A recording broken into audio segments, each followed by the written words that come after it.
ভোটটা লিয়ার সময় তো ভুলেনি যে 3,000 টাকা করে সবাইকে দেবো তো বলেছে মা বোনেরা। ওরে খালু, ভোটটা লিয়ার সময় তো বলিনি গো 3,000 টাকা দিতে পারবো না, সবাইকে দেবে তাই বলিছে। আমি একটা কথা বলি দিদি ভাই, সরি খালু, বলেছে সবাইকে দেবে, ওনাকে যারা এনেছে সনাতনীরা হিন্দুরা তারাই পাচ্ছে না, তোমরা তো ভোটই দাও নাই। তাহলে কেন দিচ্ছে না? একজন পাচ্ছে আর একজন পাচ্ছে না। ও পাবে, আমার বুকে জ্বালা ধরবে, তা তো হবে না। ও পাবে আর ইনার বুকি জ্বালা ধরবে, হবে না তো।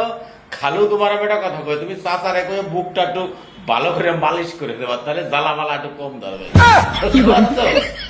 এই মানুষের পকেটে টাকা, তোমার বুকি জ্বালা ধরছে, এই রোগটা বড় ভয়ানক। চাচারে কয়ে একটু সুন্দর করে তেল দিয়ে বুকটা মালিশ করে দিতে, দেখো ভালো লাগবে। দিতে বলেন, আর না হলে বন্ধ করতে বলেন। দিলে সবাইকে সবাই পাবে, আর না হলে কেউ পাবে না।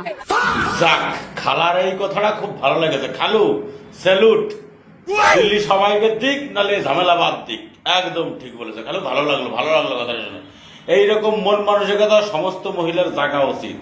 এই ফাউ খাই আধ ধামড়া গুলো 60 বছরের পরেও তারা লক্ষ্মী ভান্ডারের লাইনে দেখা যাচ্ছে। জিজ্ঞাসা করলে বলছে বৌমা কাজ করছে তাই আমাকে পাঠিয়েছে।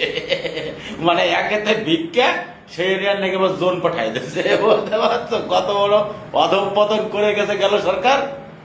বোঝো বোঝো বন্ধু বোঝো। চলো বাই।